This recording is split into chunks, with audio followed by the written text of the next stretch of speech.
So, given what we know, right, a year and a half into this event, we have science, we have economic information, social information, voodoo.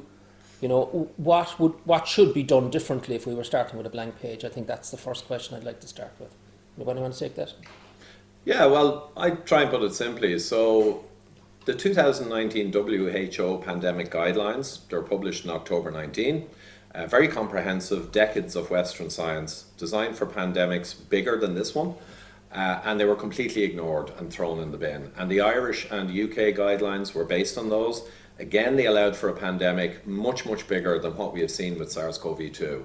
And they were ignored. And the emergency teams in Ireland were ignored. And a civil service body was allowed to take over, NEFIT.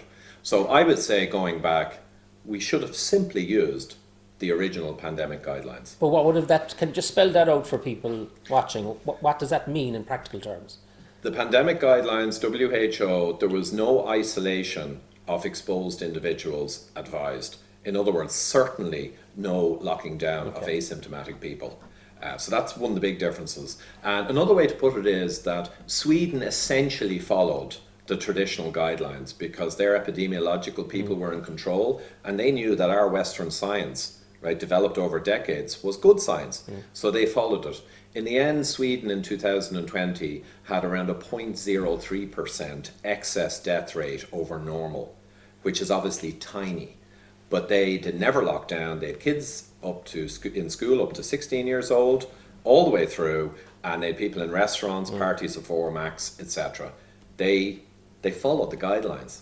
Now, Martin, you were a director at the time of one of the areas of the HSE, I think one of the 6 regions, Dublin Midlands, right? And you were involved in modelling. Why did we do that? Why did we not stick to our own guidelines? Well, I'd slightly disagree with Ivor because this pandemic, and that's another discussion to have, was very different in the age profile and how important the age profile was in the death risk. And the fact that children were virtually immune to the disease or serious illness. And that would definitely have it did change. Okay, looking back, Eddie, you can be very smart, you know, being the hurler in the ditch and all that kind of stuff. But I was actually a player on the pitch at the time. And I did advise frontline workers. We supported our hospitals and frontline workers getting PPE against the advice of NEFIT. We advised again that the risk was in the nursing homes and they should be protected. And again, we were told to get lost. So there are 2 things that I would forget about World Health Organizations. They were obvious things that we should have done and didn't do, even though I told them to do them. Okay. But as it stands today, have the WHO guidelines changed? Is it just, I mean, how is a pandemic going to be defined in the future once we get out of this? Are we looking at such a low threshold that we could go back into this scenario all over again? Yeah, I think that's a massive problem. So we effectively have ad hoc guidelines since March when the WHO went to China. They looked at their classic Gompertz epidemic curve and they said China made that turnaround using lockdowns. The world must use lockdowns. So it's completely novel. But people also need to know that the definition of pandemic from WHO before 2008, it included a severity clause. It could only be a pandemic if there was severe sickness and death to the point that people couldn't work and businesses would fail, not based on lockdown, but based on so much sickness. In 2008, 2009, in the swine flu era, the WHO, and this is well documented, meeting with pharmaceutical senior people and others in Switzerland, I think, they quietly removed that clause. So a pandemic in people's minds is people are dying, and you know many people who died. That used to be the definition until 2009. But Alan, can I just ask you, right, when we then turned on our television sets in March 2020, we had this dramatic footage from Italy. Lombardy Lombardy went into lockdown, Italy went into lockdown, and it looked as if, you know, this thing with a capital P, the pandemic, was really serious. So what was different about Italy and what is the situation now? Well, I think we can go back even further than that, Eddie, and we can look at the pictures that were emerging from China. So people were quite terrified even in advance of Italy. I think Italy was what triggered the fear right across Europe and across North America. But if you look at China, and if you go back to the lockdown, where did the lockdown or the idea of lockdown come from? Because everybody knew that if you put in a lockdown, that would cause enormous damage. But what exactly were you actually achieving by that? Well, there was no cost benefit done in those. It was just a delegation that came from the World Health Organization, headed up by a guy called Bruce Aylward, and they recommended that China did a lockdown. It effectively turned the curve and was responsible for the good outcome in China, and therefore the rest of the world needed to follow it. I think Eddie too on that as well. It's very important to understand that there's a very small number of actors that have been involved in all of this, and the groupthink that went global. People say, well, if everybody's doing it, it must be right. If we take, for example, Professor Neil Ferguson of Imperial College, his modelling out of Imperial College has been shown to be very flawed on previous epidemics in the past, but yet his modelling has been the one that's been most popularly followed by governments in the Western world. In a famous interview in November 20 to the Times of London, Neil Ferguson actually said, we looked at China and said we'd never get away with what they're doing. Then we looked at what they were doing in Italy. Then we knew we'd get away with it. That was the birth of lockdown for the Western world, following Ferguson again, not just his modelling, but now the methodology and the process, the appalling repressive process of lockdown. That's where it came from. So we had at that point then, Eddie, we had our real world experiment happening. So we had these models that were being promoted primarily by the Ferguson team in Imperial College London, predicting mass death in the UK and Ireland and every other country that was applying that model. But we had our control country in operation in Sweden that wasn't applying those kind of lockdown measures. So basically you had your real world experiment. Well, can I just ask Pat a supplementary question then, right? Given your business experience, and come in if you want on answering the question.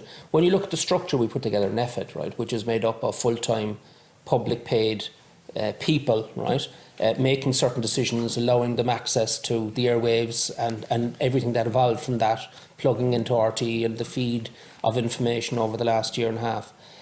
Structurally, if we were starting from a blank page, what would you do? Would you set up an independent, multidiscipline panel and have a just advised government and let government make decisions? I mean, what should be done differently? I think what should have happened really was we should have assembled the equivalent of a war cabinet. If we were so concerned, if we believed that this was such a serious issue, we should have assembled a wartime cabinet, even though we're in peacetime. There should have been a minister for vaccinations. There should have been a minister for getting the country back on its feet again. There should have been different ministers appointed for different things. Instead, we went to a very singular, narrow-focused advisory body of civil servants, not all of whom were terribly well qualified scientifically or medically, who were giving very stringent, very narrow advice from the singular focus of protecting the health service being overrun from COVID, to the detriment and the ignoring of all other public health matters, issues, and especially society and economic factors. There was no voice of reason to bring balance to the equation, and government just rubber-stamped what NEFIT and the CMO effectively told them what to do. I want to bring Tracy in on the just to push on a small bit. Tracy, back in March 2020, the government then passed legislation which impinged on individual freedoms, and that got you onto the pitch commenting as a barrister on what you were looking at. So what were your concerns at the time, and what are your continuing concerns? Just firstly, I'll just say very quickly, just in relation to what I would have done differently, and it goes back to March 20. I would have trusted people. I would have trusted free citizens in a free society to look at the risks versus the benefits and decide for themselves what they needed to do. And if you actually look back at March 2020, on the 20th of March when the Health Preservation Act was passed, the regulations that enacted the lockdowns and everything else that went along that closure of businesses, made it illegal for people to leave their homes. That wasn't actually enacted until the 8th of April, the first statutory instrument 121 of 2020. But if you look at that period between the 20th of March and the 8th of April, we probably had the highest level of compliance in that period, because people were saying, we don't know the data. We're looking at the pictures from Italy. We're looking at people walking down the streets from China falling down dead, and people acted cautiously. People acted responsibly. They acted in the way that you would expect adults in a free society to act. So I think the first thing that I would have done differently is I would have trusted people to make the right decisions. And in that 3-week period, people did do the right things. You saw when you went out to shops, they were nearly empty, the roads were empty, people were working from home. There was no necessity to actually bring in that legislation, that statutory instrument 121 on the 8th of April. And initially when they brought it in for a period of 4 days, from the 8th of April to the 12th of April, in order to test the waters to see what people thought about this. But people were still in that kind of mindset of, we don't know what's coming, so people were willing to accept it. But in relation to the legislation, I suppose, when I saw that legislation come in and it was passed within 48 hours, you couldn't really see the dull debates online, which you normally can see. You couldn't see how people had voted, which you normally can see. You still can't find that record. That's very concerning. But I suppose over that next 3-week period, we didn't know what was coming. We didn't know the extent of the statutory instruments that were going to be enacted. And when it was actually published then on the 8th of April, I know for myself personally, I was terrified that it was going to create a precedent that was going to be used into the future for COVID, for other viruses, for climate change, for anything. Because that's what happens with law. You set down law and it creates a precedent, and it's used. So I'm clear. So the law is brought in, but it stays in place unless it's constitutionally challenged. Yes. That's how it works. So what the Constitution says is that all laws enacted by the Oireachtas are deemed constitutional unless proven repugnant. So the burden of proof rests with the citizen. Number 1, to get the lawyers on board. Number 2, to get the money on board. And number 3, to get the courts on board. So it's up to the citizen to go in and challenge it through the courts to prove that it's repugnant to the Constitution. Well, Alan Martin, if I can ask you, double barrel, address this question to you. I think that's a very interesting point about trusting the people, because if you look at the last number of weeks, we had this mask slipping with NPHET on the whole question of antigen testing, which seems to be ultimately about trusting, handing over control of running the affairs to the community, to the families, to the Irish citizens. And we had this almost ideological approach, anti-antigen testing from NPHET. Can you explain that medically? Is that explainable? The problem, Eddie, was that when it transpired that the PCR test was too sensitive, I think is the best way to describe it. So the problem with the PCR test is that yes, it does pick up infections, but it also picks up old viral fragments, things like that. So once you're using that PCR test, particularly when the epidemic phase is over, so once the curve has dropped down, there's not a lot going on in the hospitals, there isn't an awful lot of patients in ICU, not a lot of people getting admitted to hospital, that PCR test becomes a little bit troublesome at that point.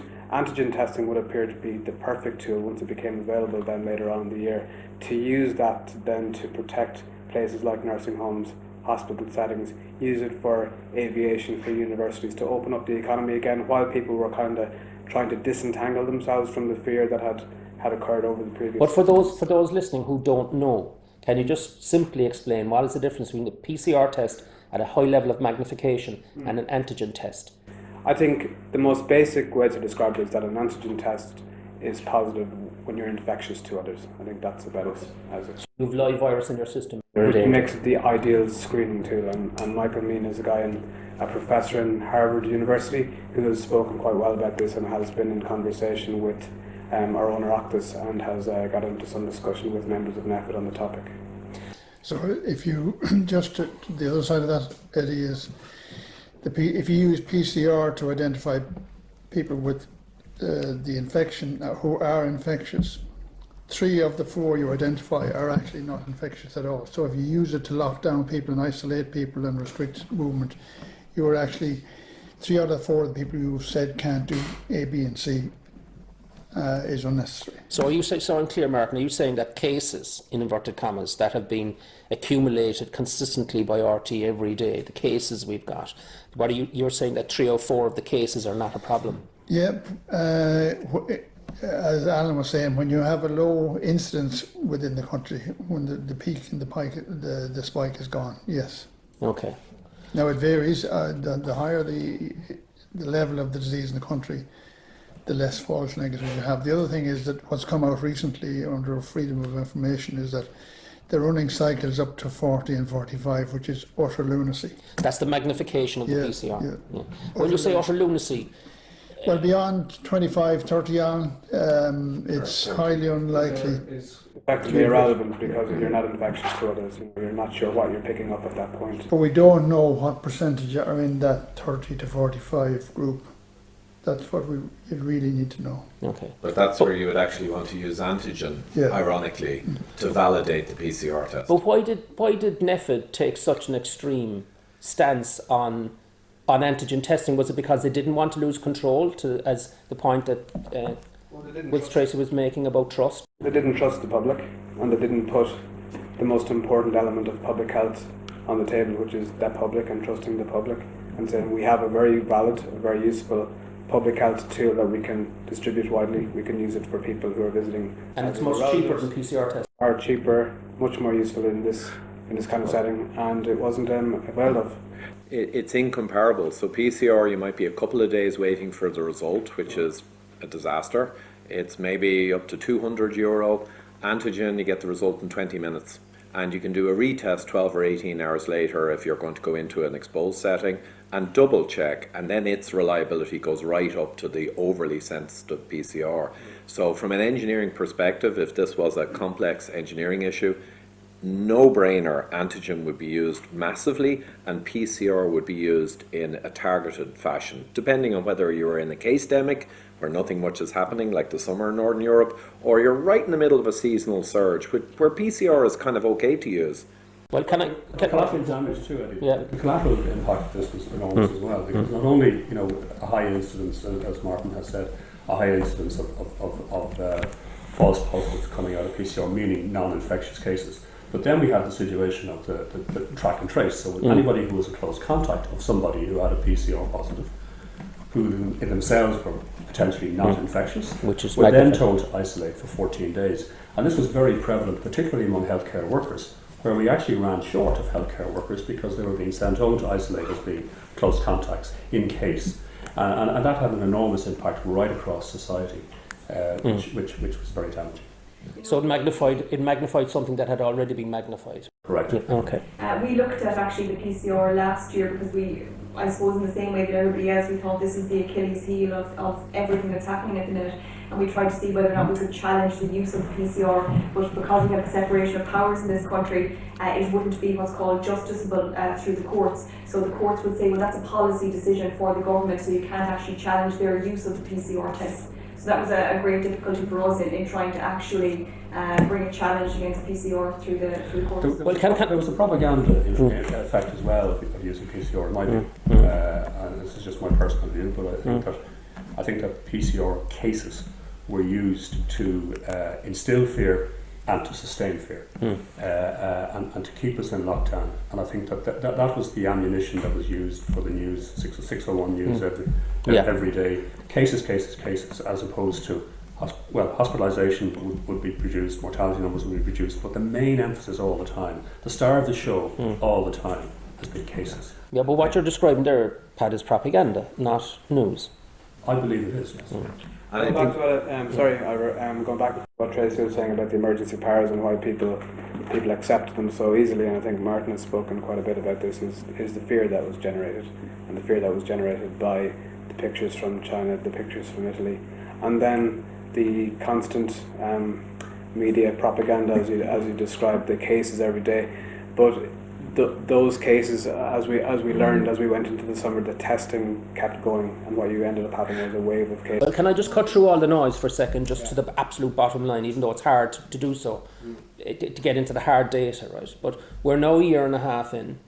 We have global data, we have local data, and I'm going to ask you this, Ivor, when you look at the excess deaths caused by this pandemic, which we've commented upon, what are we seeing in Europe, what are we seeing globally, and what are we seeing in Ireland when it looks, how many excess deaths compared to normal deaths in the population are we actually seeing? Right, well, okay, I'll try and summarise that for a few different countries to give perspective. So Professor John Ioannidis and the WHO mounted his paper in October 2020. Nominally 0.15% is the death rate for this IFR. So think of that as the ceiling, So for people again listening, that's 0.15 of 1%. 0.15. So that's less than 1%. 1%, it's less than 0.5%, it's less than 0.2%. Yeah, 1 in 1,000 nominally. 15 and 10,000. 15 and 10,000. So say 1 in 1,000 or whatever, 1,000 in a million. Now, in Ireland, you asked about the excess, and the excess mortality is a crucial way. The only way you can really measure a pandemic is in extra death over what would have occurred anyway. No one's using that measure, but it's the only one. So in Ireland, I give an example. 2020, our SARS-CoV-2 pandemic year, we had a huge spike in April. From the CRO, the GRO, and RIP.ie, and generally, around 32,000 people died in 2020. But in 2018, around 32,000 people died, give or take a few hundred. But was 2018 an unusual year, or was it It was a normal year? stiff flu year, but no one did anything about it. No one even noticed. But January, 3,650 died in January 18, because that was the spike for flu. You were going to make a comment about the flu in 2018, Martin, were you? Well, no, the flu in 18 was moderately severe, Okay. but as Ivor says, it went by and no one even noticed. Okay. But Yeah. the death rate in January, as Ivor just said, was huge, and it actually continued right onto the second week of April, and we did have excess deaths that year. Do you know, it's worth But actually, the crew- just for clarity, I think it's probably worth explaining excess mortality, because a lot of people, including a lot of medical people, don't really understand that concept of excess mortality. Yeah, okay. So excess mortality is if you have generally in country A, you have 1,000 people die per month, and let's say it's consistent. Then excess mortality is you get a bad flu and 1,200 die per month during the flu. So you have 200 extra over the 1,000 expected, so it's 20% excess. It is the only measure you can use, because you can only measure a pandemic by more people dying than would have died anyway. And interestingly, Martin, the January 18, 3,650 died in that tough January. April 2020, when we were all terrified by RTE, 3,700 died in April. So 2020 is around the same death as 18, and the peak month of April in 20 is around the same number of deaths as January in 18. Can I then take it to the outlier at what we thought was the outlier at the time, which was Sweden? Okay, so because Sweden didn't do the lockdown, didn't do all of the things that we did, and was being beaten up badly, for doing so. So what has been the Swedish experience on excess mortality? So if you correct for their age, demographics and profile, they're essentially, for all intents and purposes, around the same as Ireland. But the figures from Professor Michael Levitt, with this crucial excess death over what you would have had anyway, around 0.03 or 0.04% for 2020 for Sweden. Okay, so that's 0.03 of 1%. 3 or 4 in 10,000 people with an age of death close to life expectancy. That is Sweden, with the kids in school up to 16 years old right through, people shopping, no problem, no masks ever, and up to 4 people per table dining, 1 metre space, which they didn't even follow, because CNN went into Stockholm in May 2020 with an air of shock and horror, and they interviewed elderly women getting their hair cut, no masks. They showed people in the restaurants not even respecting the 1 metre. This is reality. But 0.03%, around 3,010 million people in the country, 300 per million, 0.03.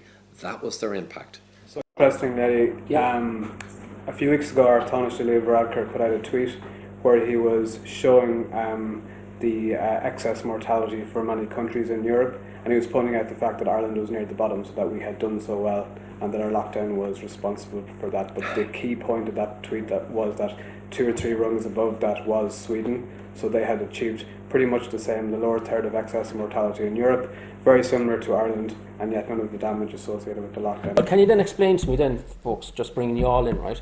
Like, if you take the end of June, start of July, we had what has been called Black Tuesday, when the government basically surrendered to its technocracy, its medical technocracy, NEFID, on the issue of reopening, hospitality, on the grounds that, we're about to face another potentially post-Italian, outbreak of the pandemic. But given what's extraordinary for me, just looking in, how is that how can we possibly accept that when you look at the science, the data and the experience that we now know is there after a year and a half's experience in this? Can somebody explain that to me? Well, the question was, how do you accept it? We can't accept it. It's so ludicrous, so off the wall. They talk about a worst case scenario. I'm not sure what a worst case scenario is, whether it's a chance of 1 in a million or something. Maybe there is a 1 in a million chance that we'd have 700,000 cases and 2,000 plus deaths. But that's probably in the same order of magnitude wrong as Ferguson's. It's probably out by a factor of maybe 12 or 13. Which was that was what happened originally. So the predicted death toll in Sweden using the Ferguson model was in around 90,000, I think it was at the time, which was 10 to 12x what they actually got, independent of lockdown. And when will we have the what do I call the break-even data? In other words, the actual collateral value, the value that's going to be put on the collateral damage caused by the lockdown policies, which you're stating really was the wrong way to go. When will we have that data and what it is likely to show? Martin? I don't actually know, and maybe someone around the table does have some idea when we'll have the data, but can I use the word modelling again? It's fascinating. Multiple studies by people who know what they're talking about have modelled this, Eddie. And the number of deaths caused by the lockdown, and they've been done particularly in Canada, and there's a recent one in Ireland, done in the UK, which the multiples in terms of deaths caused by the lockdown are 10, 20 and 30 times what were caused by COVID.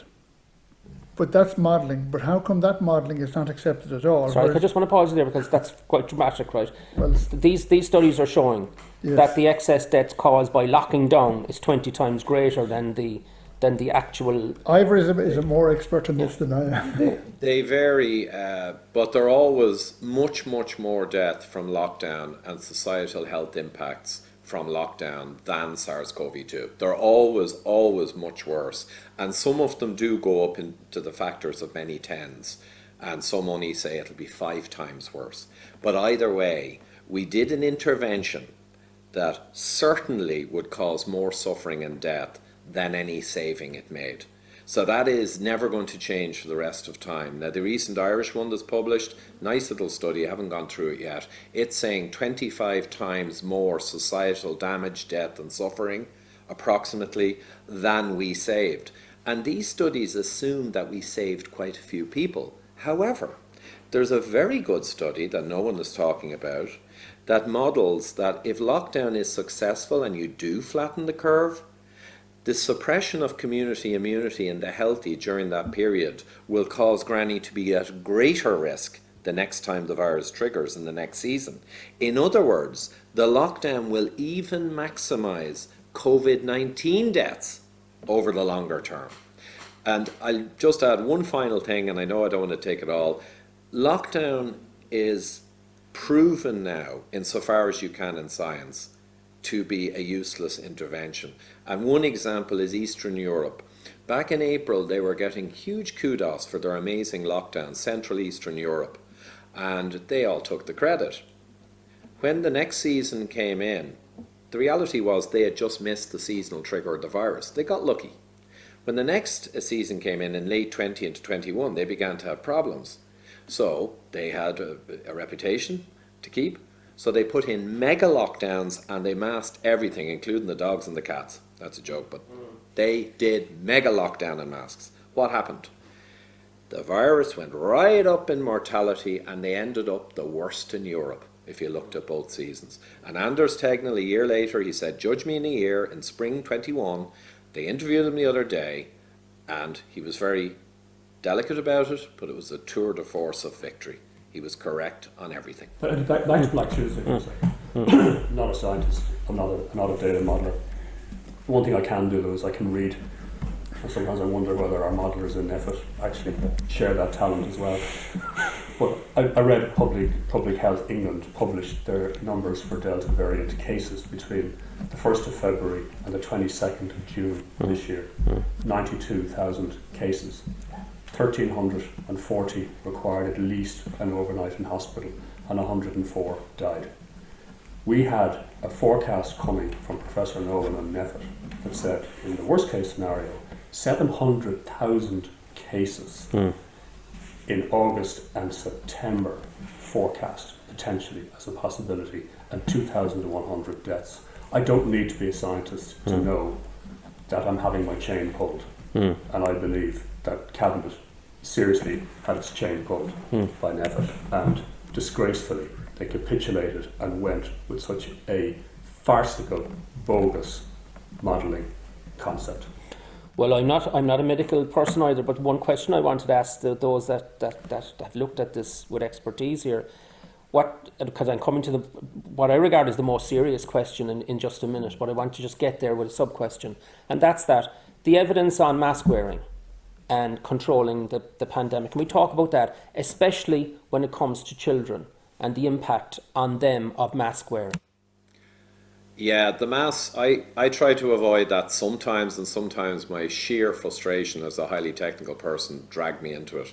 The mask thing, broadly, is nonsense.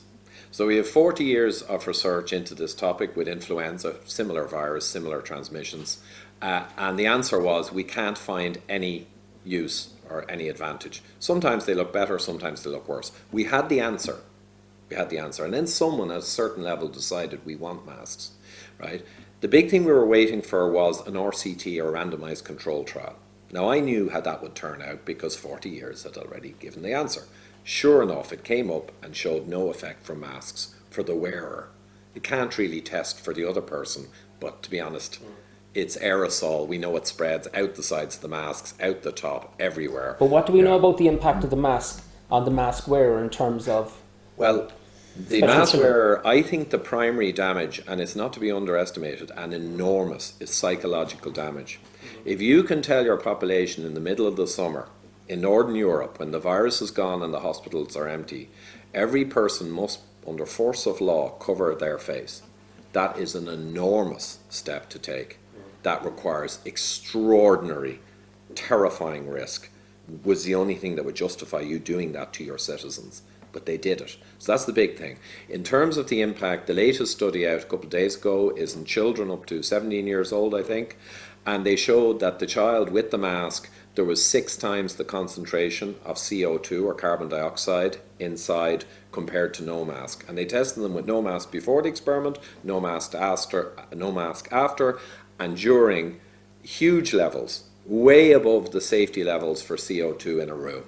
Now you can argue about how much that will affect the child, but strikingly the younger children with smaller lung volume who'd be more affected, they showed the highest parts per million levels of CO2 at all. But what is significant about greater CO2?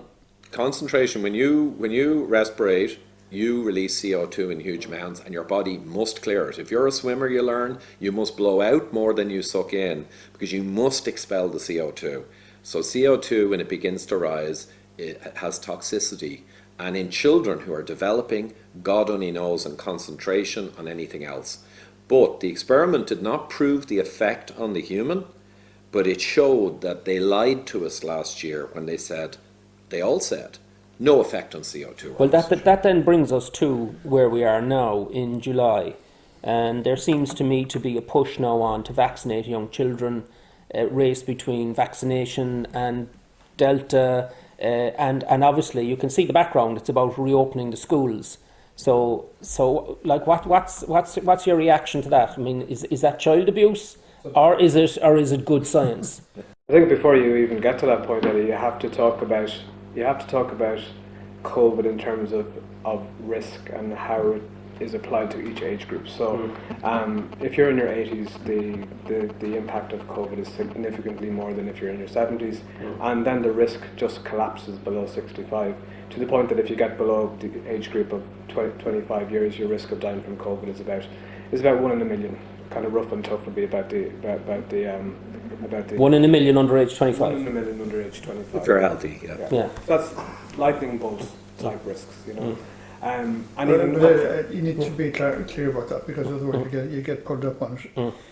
The official quoted figure would be much higher than that, but if you take Ivor's point, if you take people who don't have morbidity of any kind, as in disease like diabetes, respiratory disease, and particularly obesity. If you take those out, then the risk goes to levels Alan is talking about. And when we go down then into children, what are we seeing?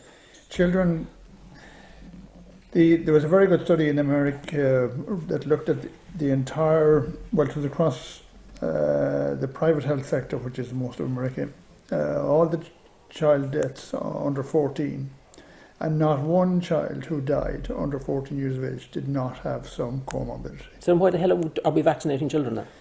Well, can I... Alan made the point, but it needs to be hammered home.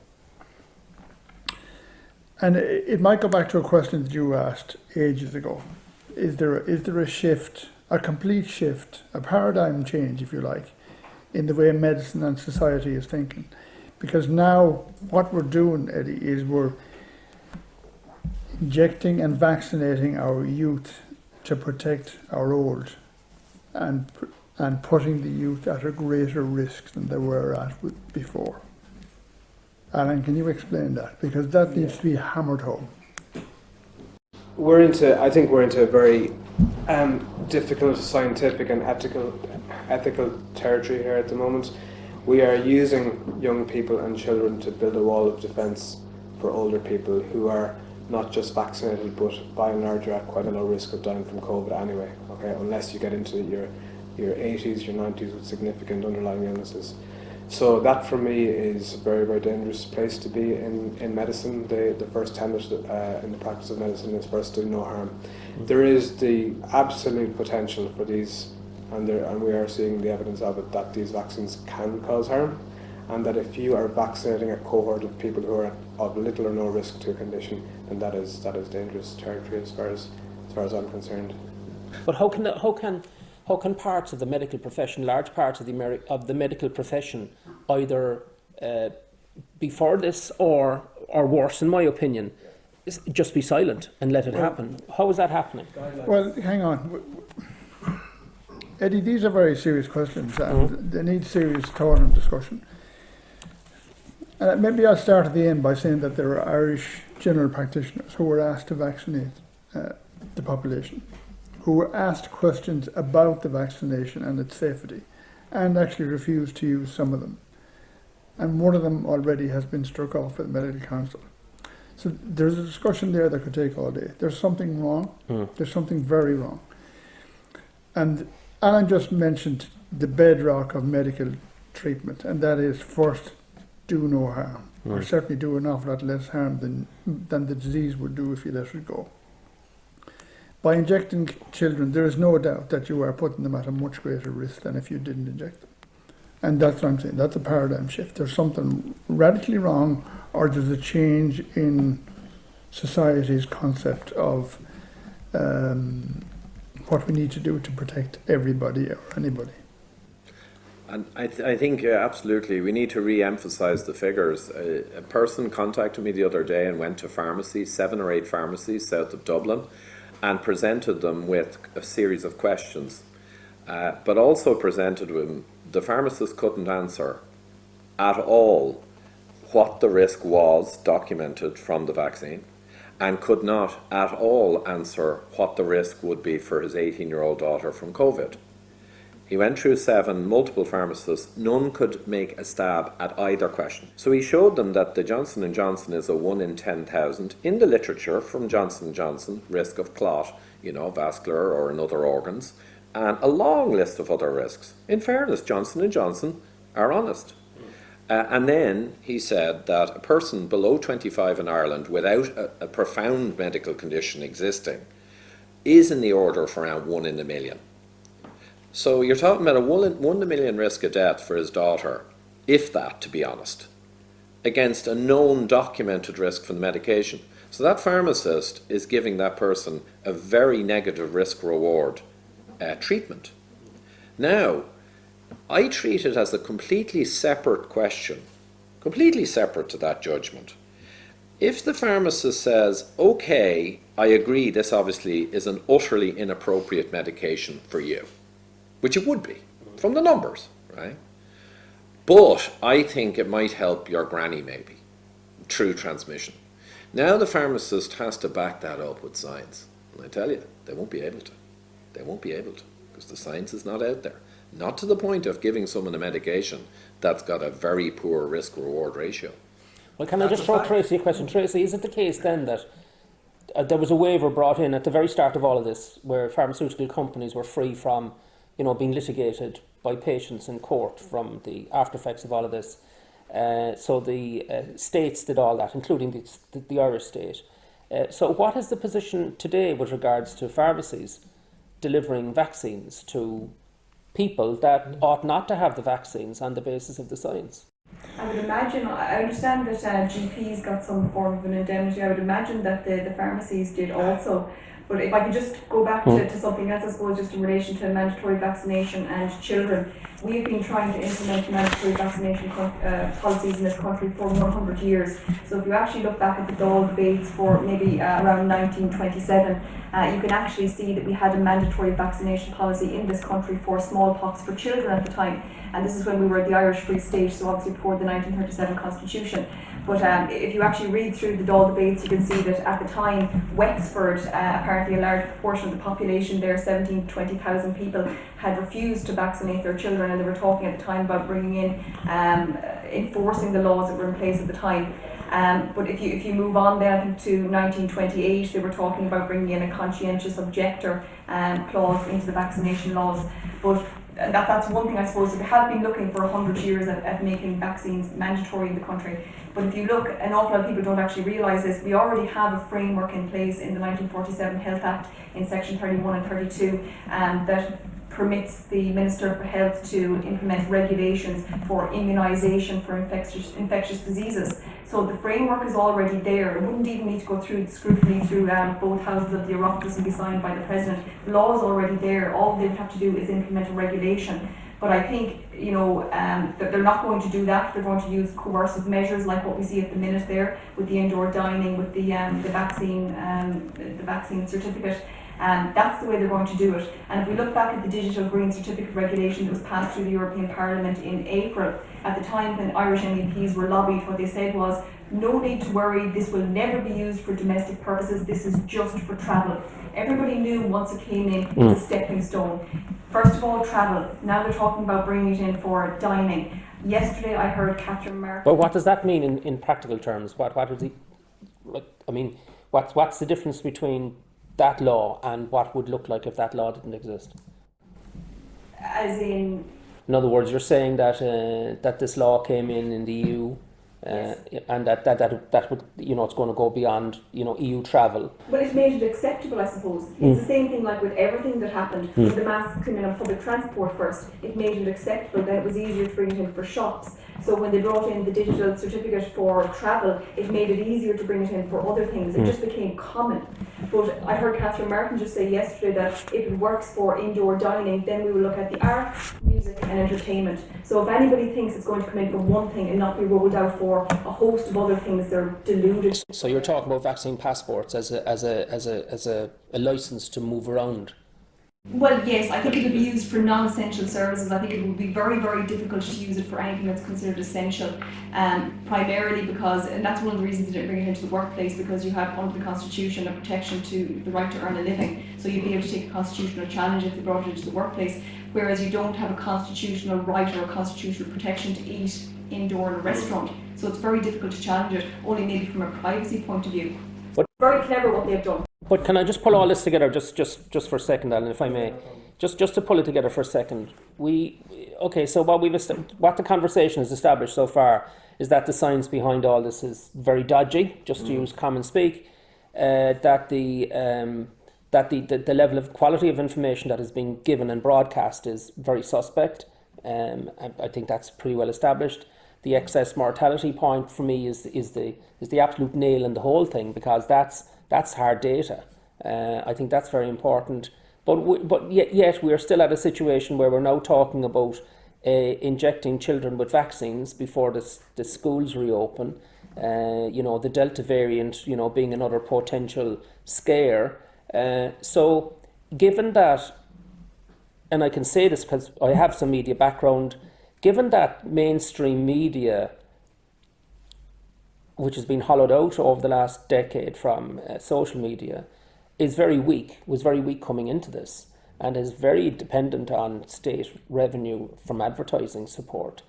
Given that RTE has walked off the pitch, from my perspective, over a year ago, when it comes to independent journalism around this whole thing, and News Talk has become a magazine type radio station, and that left as it is, it's going to continue to do what it's doing, which is to continue where, that path, unless it's stopped. So, given that's the case, right, what is the solution? I mean, if the state is absolutely convinced we're going to be the most conservative approach in Europe to getting ourselves out of this, what is the solution? Is there a solution? Pat? There has to be a solution. What's actually happening here is really kind of an ideological shift towards zero risk. So life has always come with risks, but that risk has now been suspended. And to Tracy's very earlier point, the right of self-determination, the right of risk assessment for ourselves as individuals is being removed from us by basically a nanny state. That actually is what is happening right before us. What can we do about that? We look at Dáil Éireann, we look and see there is no effective opposition whatsoever. The opposition actually agrees with everything that the government do, which in turn is agreeing with everything that Tony Ulan actually tells them to do. And that is a really, really dangerous situation. We have a similar situation in the UK, or we have had up to now. Hopefully it's looking like it's beginning to shift, but over there we have the Labour Party as the main opposition, not acting like a responsible opposition either. So the problem is that we're not having our voices, there's no check and balances on any of this going on. The amount of emergency legislation that's been rushed through the Dáil with limited time for debate, 2 hours been given to major topics of new emergency powers coming in, or the recent extension, the pairing nonsense between Sinn Féin and Fianna Fáil that Tracy very well amplified on social media over the last few days. This is wrong. So what can we do about it? We have to look to our values as a democratic society, and we have to decide, how we want to be governed in the future. And I think the people have to really seriously wake up and realise what's happening, and saying, watch what's happening. Is this the kind of life you want for your children and your grandchildren, or are you going to do something about it? And doing something about it means putting into Dáil Éireann the kind of people that will be responsible, that will actually think for themselves, and will not kowtow to this dangerous shift in ideology, which says life is not about risk. Life is all about let's medicate our way out of this. Let us prevent. And the next big thing that's coming is the whole climate change thing. And I think that we're all being prepared for that, because if we acquiesce in all of these things and our civil liberties and our freedoms, we are going to be completely rolled over when it comes to unviable climate change policies that are being heavily promoted. Pat, we can adopt and accept if society decides we're going to go completely risk averse, and that's the new mindset. That's grand. But can I go back to something you mentioned in your preamble there, and we haven't discussed it at all, and that's the variance. Like, the variance is the backbone of the scaring technique that's been used for the last 9 months. Now, someone needs to stand up and say, this is a complete red herring. It's a complete hoax. And using every new variant as an excuse to carry on needs to be addressed. It is the greatest hoax of all time. They're all just variants. The vaccine is effective against them all. Each one is successfully less lethal, maybe more transmissible, but less lethal than the last. So, like, if you want to be risk averse, fine, but start telling the people the truth and let them make the decision. I suppose that's what Tracy is But I saying. think the point is that's on the path we're on. That's not likely to happen unless there is the beginning of mass disobedience around the rules that are being imposed. Well, yeah, the variants, I agree totally, Martin. The variants, or scariants as we call them, UK in April already was getting large percentages of cases to be the Delta variant, which was the Indian variant. So now people think there's two. They're actually the same thing. By May it was 50-60%, and coming into June it was up at 80, 90, 100% of all tests were Delta. We know that the fatality rate for that is 0.1% from UK figures. There is no extra fatality. The hospitals and the ICU all stayed pretty much flat, as Delta completely took over. And we know the Delta variant in India, they happened to have a seasonal surge which curled over. And that happened to be the Delta variant. So they attached India's experience, right, to its variant and then said that can be scary over here. But that was just Indians' time to rise and fall. The fact that it was Delta had nothing to do with it. So you've got to ask the question, why are they using patent nonsense to continue to terrify the people and implement useless lockdowns, which we know from 40 or 50 published papers don't do much? What's driving them to do this? And how do we get at these people? And then I think you are absolutely down to civil disobedience. Because how do you get to these people if they are effectively a dictatorial, totalitarian cabal, NEFIT, linked intimately to Zero COVID and ISAG, the Zero COVID group, and clearly enthralled with their power and knowing they have full power over all politicians who will simply rubber stamp. Can I just pause you there? I think we've reached a very important question, very important point in the discussion, and it's this. People watching and listening to this discussion, a lot of the information they may have heard, but a lot of people will be listening and this will be new information to them because they haven't stepped over the line or broken out of the bubble they've been in up until now. So what do we say to them? What can an individual viewer do at an individual level as a pushback against this, to send the message through that you know, not a step back? That this is as far as we're going to go. You can tell them the science behind masks, the science behind social distancing, the science behind most of the measures used is not there. There's no justification for most of the measures. We've already heard from Ivor about the lockdowns that's been discussed. But the worry, Eddie, is that we can tell them these things till the cows come home, and it's not. Up to now has had zero effect. The terrorising effect has been 100% successful.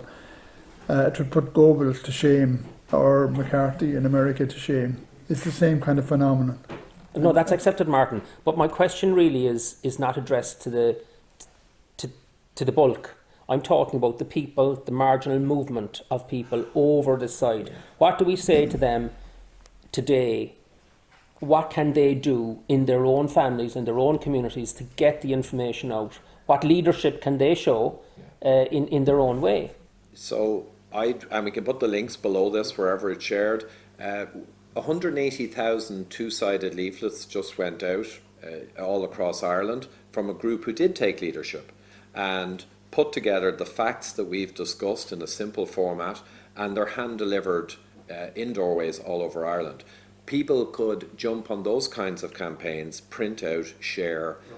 You know, that's just one thing. We're thinking of, actually, we could do one for the Gardaí, especially targeted at the Gardaí, respecting them hugely for the restraint they have shown, giving them the basic facts as we've discussed, and telling them, come autumn, they will be asked to do things which are against the interests of the Irish people, and to ponder and think, do they have children themselves? Do they want to see a future that this clown show is heading towards, or not?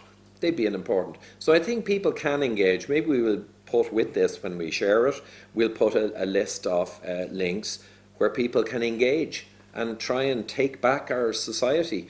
If we get critical mass, a critical mass of people writing to their elected politicians, you might get somewhere. I think the independent TDs have been excellent on this. They haven't been kind of say blinded by party politics. But I think if people continue to write to their politicians and tell them their individual stories and tell them about conversations such as this and link them some data and things like that can have a big impact. The other thing I'll just mention very quickly, sorry, just to go back to it, in parallel to this, I actually think, I just need to call it out here, I think NEFIT's position is untenable. I mean, as an advisory group, if you are managing any company, if you are managing a sports team, if you do not reflect on the real world data and you're still using modelling that has been proven to be very troublesome and essentially useless, and you don't change tack, you don't review it, you don't look around the world and have a look at the experience of places like South Dakota, Florida, Texas, Sweden, all of these other places that have had better outcomes in a lot of instances than a lot of countries that applied hard lockdowns well, then you're not doing your job properly. And in that instance, you know, you're not serving the people of Ireland. Maybe I would say what people can do. I would hope that people watching this on social media or whatever platforms we would have this aired on, but I would hope that people watching this would think about watching it as a group, with either within their family or with their friends. I would like them to regard it almost like a book club event, review this discussion that we're having here, then hold their own discussion, and then start to post on social media what their actual views are, because I think that by talking to each other, they will educate themselves, and they will actually get a chance to look at the counter-narrative to the narrative that we've been force-fed up to now. And I think that the Irish are brilliant at talking and examining things, and I think that we have to encourage that. People need to examine. Stop taking everything you hear on the news as gospel. It's not. Stop listening to prime time and all of these programs as if it's the only truth, because the experts that are on there generally are from one side of the narrative and one side only. So people have an obligation to themselves, to their children, to their grandchildren, to first of all educate themselves to what is really going on, and then to consider how they can play a part in showing local leadership in bringing about the changes that are actually needed before it's too late. Well, Alan is a bit of an expert in psychology. I'm totally pessimistic that will work, Pat. I really am. The level of indoctrination, brainwashing, for me, I wouldn't have, but if you told me it would happen 2 years ago, I would have tore the year off your head. I just, even today, I can't understand friends, people who are completely immersed in it, and that they would sit down and discuss it is not going to happen, Pat. What do you think, Alan? Well, I'm talking now about the fringe, the people, the marginal movement. Well, I'm not just sure the you're marginal talking about movement. 1% or 2%, but I haven't seen them, sadly. I think tipping point is often talked. Yeah, sorry, Alan, you go ahead. Yeah, so people are desperate to get back to normal. And going back to the vaccination topic again, I've spoken to a lot of people, say my age and younger, and the vast majority of them have chosen to be vaccinated. The reason is so that they can travel. The reason is so that they can participate in society. It's nothing to do with health. It's nothing to do with... They really don't feel that they're at risk from COVID, but they want to participate in society. If our government and our health authorities and our medical professionals have got to the point where they have effectively coerced the population into taking an experimental medication in order to live their lives, I think that is an absolute travesty, a disaster. Something that I think that's really scary is freedom is no longer considered a human right. It's something that the government gift you, and they give it to you and they take it away depending on, you know, how many cases we have in the population at the time. As well as that though, I think when Alan was saying about, you know, people just wanting to be able to get back to normal, I just heard or saw a tweet there this morning from a restaurateur in Galway. So somebody who had been wildly supported by, I suppose, everybody that's on our side of the table for the last 18 months in relation to you should be able to open your business, you should be able to earn a living. And I saw this guy come out this morning, he was actually talking to Sarah Kelly on News Talk, and he was saying, you know, she was asking about the vaccine passport, and he said, yeah, I'll implement it, I just want to get my business opened. So the people who have been supporting him for the last 18 months, he's literally going to throw us to the wolves now in order to just get back to normal. And I think for me, I will absolutely boycott any business that implements the vaccine passport. I feel terrible for them that they may lose their business, but at the end of the day, human rights has to trump everything. If we're willing to sacrifice now for into the future, you know, what are the children going to say? What are the grandchildren going to say? It's quite shocking. But yeah, the coercion, it is pure coercion for the last few months. And the other point you mentioned, which we'd forgotten to say, my person who went to all the pharmacies, he's not my person, he asked, is this a fully approved vaccine? And the answer was yes, across the board. And then he showed them that the trials don't end till 2023, that the cycle is nowhere near complete, and they're under an emergency use authorization, an EUA. In other words, extreme circumstances with no other way out, emergency use. How can you apply that to a 22-year-old who's basically zero chance? So on the basis of that test, and I know it was just Wicklow, does it look as if a large number of the pharmacists themselves are unaware of the position with regards to the vaccines? Incredibly so, across the board, with tiny exceptions. In fact, one pharmacist got visibly upset and followed the person out and apologised and said they had no idea. Now, he's a younger pharmacist, but it'll give you the degree of ignorance out there. Like, how can people not know it's on emergency use authorization? So it's probably worth explaining what that is. Oh, yeah. It basically means that the vaccination isn't licensed. It means that it can only be administered under what's called an emergency use authorization, and there are some criteria that must be applied in order for that to be met, which are that there are no available treatments and that we're in a state of emergency. So we're in a state of emergency, we're in lockdowns, World Health Organization. As far as they're concerned, we're still in a pandemic scenario or a pandemic situation.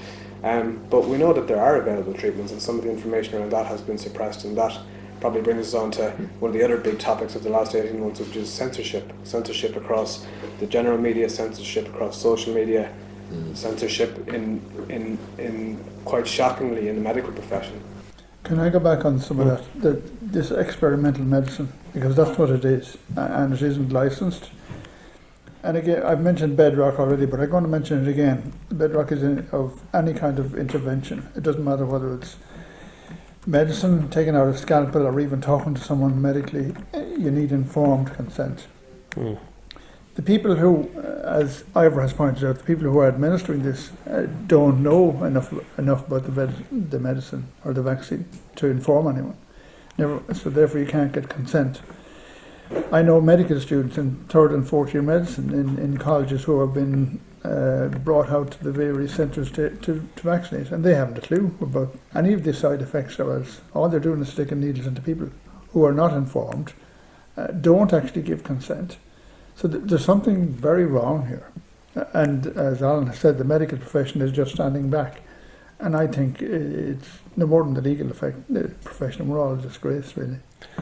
Well, listen, I just want to bring this to a natural wrap, right? Where we ended up was we got to talking about what people on the margin who might move over away from the, let's call it the propaganda or the bubble, which is what we would see it as, to taking personal action. We talked about get behind campaigns, talk to local Gardaí, we all know them. I think also talk to GPs and pharmacists along the lines we've discussed. I think I thought Pat's point about organising like book clubs and gatherings to watch these type of discussions and starting your own discussion in your own community or in your own family is very, very important. I accept Martin's point entirely. That mightn't work, that the level of indoctrination is so high. But let's just address the margin for the moment. I mean, we're now well into July, coming into August. Schools are reopening.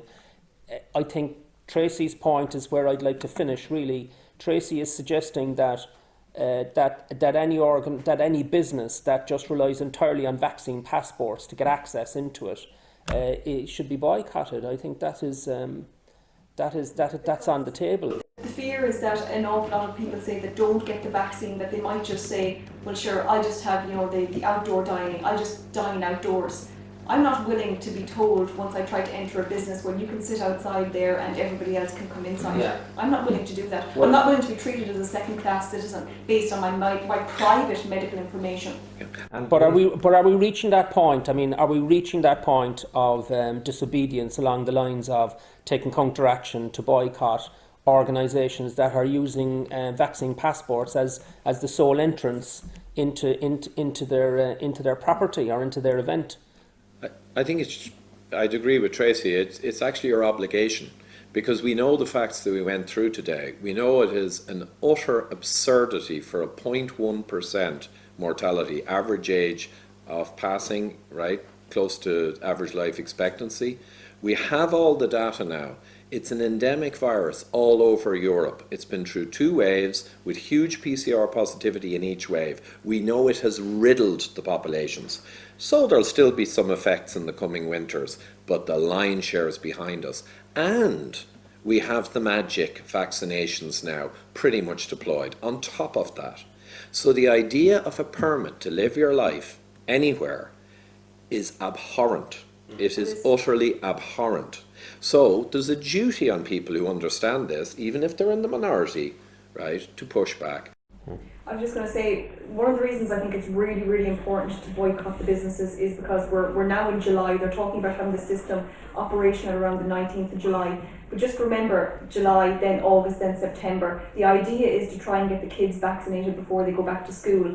There's going to be an issue constitutionally with putting anything into law about vaccinating children, because we know Simon Harris went to the Attorney General in 2019 to check it, and what they said at the time was that it would be tricky because it would invade on the right to bodily integrity and also the right to primary education under the Constitution. So there's an issue with doing it constitutionally in law, so they're going to have to employ some form of coercive measures. So if people aren't willing to take a stand now in relation to indoor dining, their children are lost.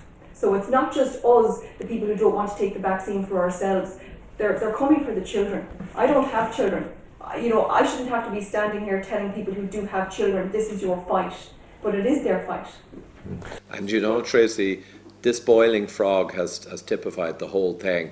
Everyone always 2 or 3 weeks to flatten the curve, right? That's 16 months ago, right? Then it was this, then it was that, then it was masks in the middle of the summer with empty hospitals and ICUs. Right, mandatory masks. What insane guy has taken over? Well, it wasn't insane people. It was whole quangos and international bodies who drove that. But people put on the mask. The moment you put on the mask when it's nonsensical, right, you are just handing over your whole authority to someone else. And I love that quote. I'm not sure who it's from. If you can make the people believe absurdities, you can make them commit atrocities. That was a lot of insight. I think 100 years ago, it could have been Solzhenitsyn or someone. But if you can fool the people, right, absurdities, and get them all to swallow it, and look around us for the last 16 months, who knows where it's going? And I think this boiling frog now is getting to fever pitch with what we discussed in the last 10 minutes. Well, it's the security. Ivan, you can fool some of the people some of the time, but you can't fool all of the people all of the time. You can't let these people get away with trying to fool all of the people all the time. Well, can I? So Benjamin Franklin's quote about security Yeah. and safety. It Those was- who trade a little bit of security for a lot of safety will get neither and deserve neither. Yeah, that was it. He well, it's a bit sexist back then. He who is willing to trade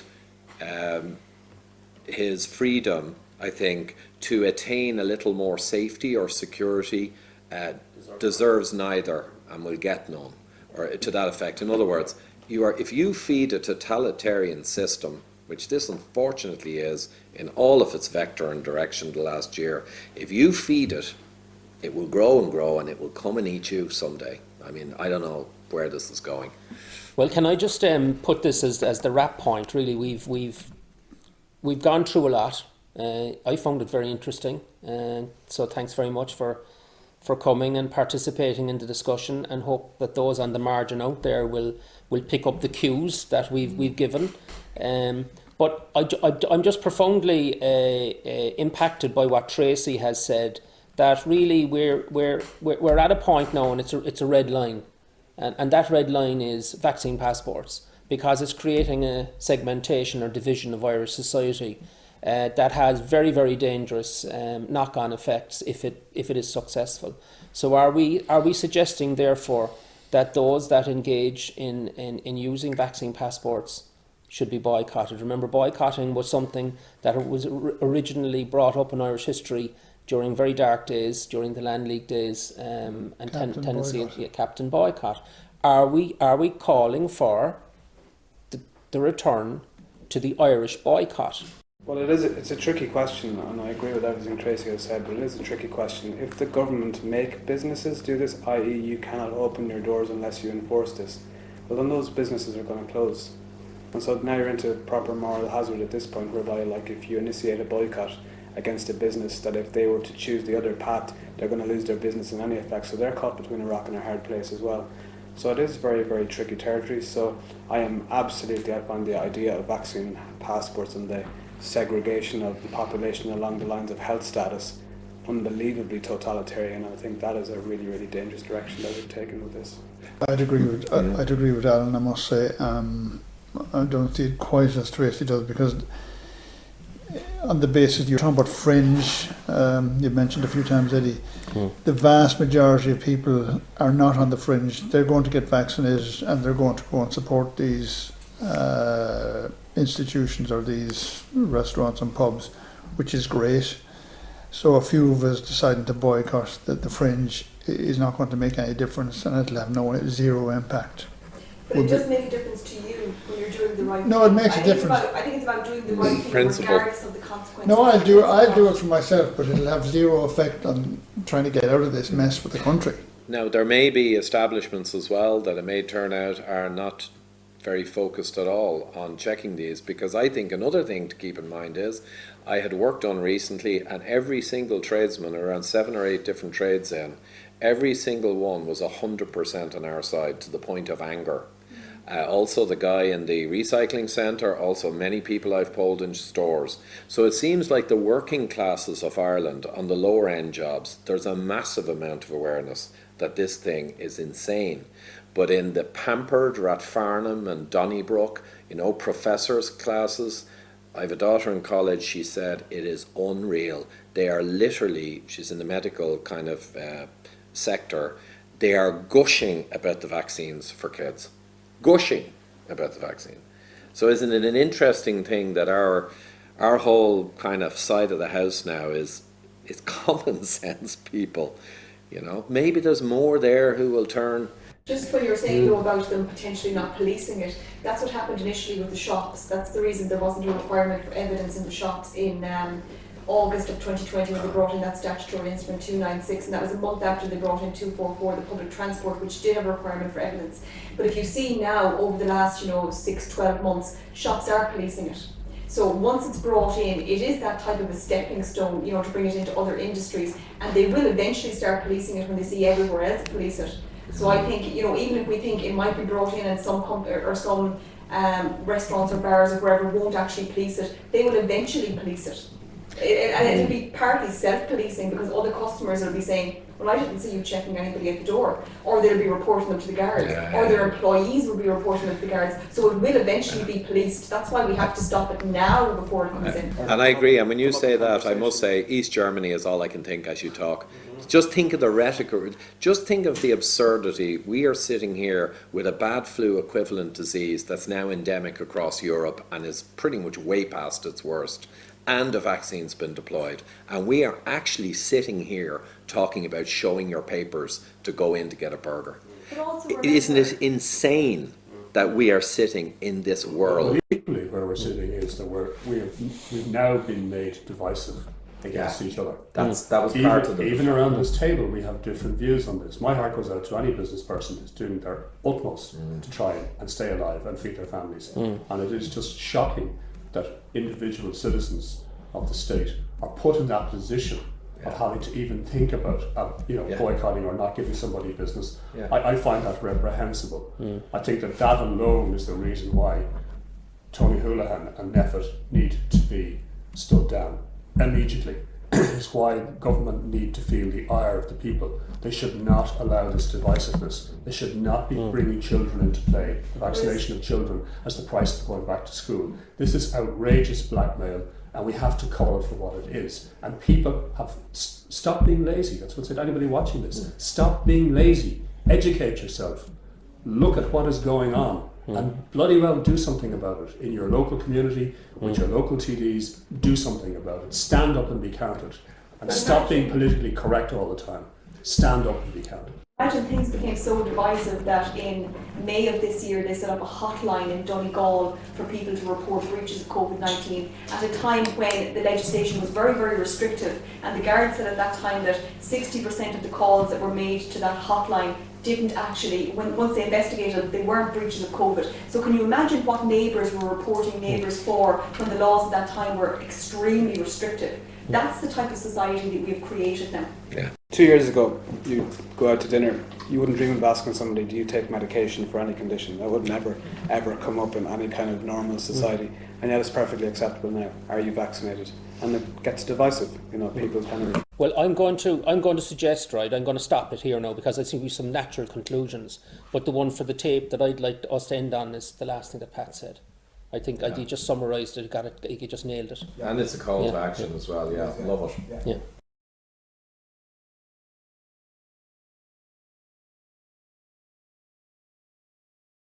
We've now been made divisive against each other. That was part of it. Even around this table, we have different views on this. My heart goes out to any business person who's doing their utmost to try and stay alive and feed their families. And it is just shocking that individual citizens of the state are put in that position of having to even think about boycotting or not giving somebody business. I find that reprehensible.